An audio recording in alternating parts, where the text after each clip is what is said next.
Once again I have another batch of 10 slightly unpopular K-pop opinions for you. Let's begin and try to not take anything personally, because it really isn't. NCT 127's dance practices have gone downhill. Ever since Simon says, they slowly have become more relaxed and messy with them, and that annoys me, because which other group has done that? None, right? Overall they aren't as clean as they used to be, and some members put in way less effort. They are slacking, and don't start making excuses for them saying that's how the choreo is meant to be, or to showcase their style. No, their individual style can be seen, while they are still in sync. I find it weird, because they used to be rightfully praised for their dancing as a group and now it's not really like that, and that is something they can easily fix. There are so many other idols that are at Leah's dance level or lower, but they don't have Itzy's level of difficulty for their choreography, so you never fixate on their dance skills. Furthermore, never has another idol, especially not a boy group member, received the same amount of negative attention over their dancing, so the double standard is real. I think you should rewatch Dalla Dalla dance practice to understand Leah was great from the start and blended perfectly with the members, but you can tell the practice time dedicated to their debut was so much more than for other comebacks. With that said, I do hope she could practice just as much for other songs, because she is my bias and I want her to improve, but some of you seem to enjoy hopping on hate bandwagons for the sake of it. Just to add, no other member gets as much criticism as her for other skills they have not developed, or that are not as good in, be it rapping or performing, so maybe reflect on that. When groups are able to do what Mamamoo did with Dingo singing wise, they will not be questioned about their singing abilities. I hope that type of format will start to be popularized the same way Studio Chum's dance videos have, but I don't think groups will dare to showcase their singing like that anytime soon. Center part dance breaks should not be given to any member with a dance position, if another one can do them way better. In Itzy there is a reason why Ryujin and Ryujin get them. They just command the stage, regardless of who is the best technically. This is a performance, not a technique evaluation. Yes, Taeyong is amazing, possibly the best dancer in Itzy, but even compared to Yuna, she is missing something that they have. She has to show us more than just the choreography. I'm sure she can develop that though.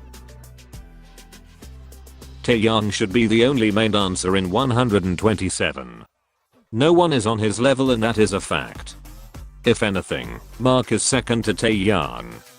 I think even non-fans would agree, if they didn't know the members' positions, that Mark and Taeyong stand out dancing wise in the group. It is just evident from stages to dance practices. Everglow appears to have a serious problem with their fandom when it comes to EU. She is absolutely ignored by the fans, and for some reason no one bats an eye. Let me be honest for a moment, certain members have been so victimized by most fans, yes I mean Onda, and while I agree she should have had way more screen time, her not getting lines is normal if she cannot sing them. Now for EU though, they can't seem to care that she is the most underutilized member, given that she is the main dancer and main rapper, and never slacks on stage, but then gets less than 8 seconds, if that in everything. Besides their title tracks. Also never have I seen a fandom drag their main dancer's position like with EU, just so they can praise Onda and request that she gets center dance breaks. It's so normalized and accepted in the fandom to put EU down, and for what? Like she is the most natural and charismatic performer and has been delivering since day one. That is the truth. And I'm absolutely not being biased here, because as much as I like EU, I understand people might prefer Onda's dancing style over hers, and I also understand how some people think Mia should be the only main dancer, especially given the company's treatment towards EU, who the same company gave main dancer position. Ryujin drastically improved in Not Shy era.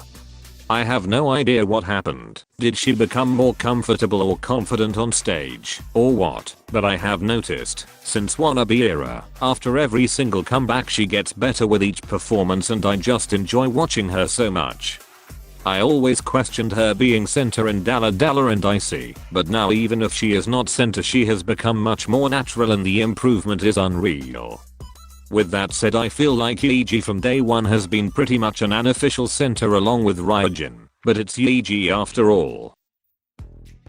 The only adequate answers for who are the 4th generation leaders for female groups at this very moment are Itzy and Aespa.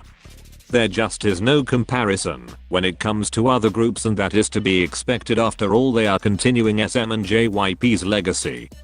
A lot of groups might get views or have a viral moment a few times, but you need to look at the bigger picture overall.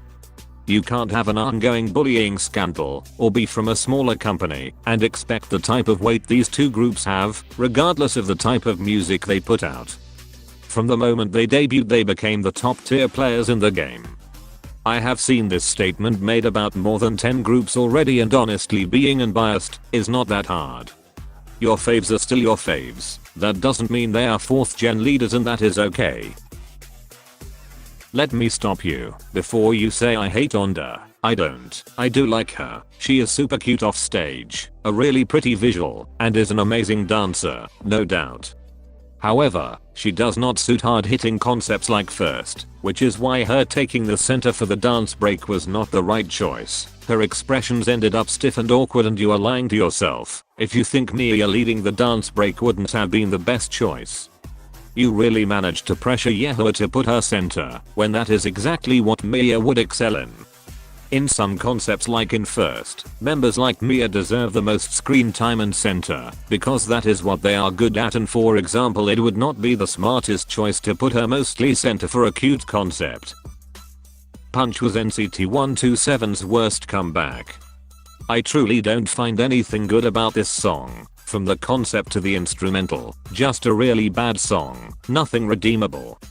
This also proves music show wins are meaningless, when Punch got them 4 wins and 0 for Simmons says, I don't understand how this got approved for a comeback. It is so not NCT's style, and underwhelming compared to all their discography.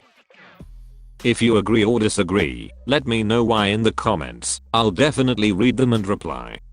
Also, I'm out of unpopular opinions, so this video format will be on hold until there is something more interesting to say. Bye now.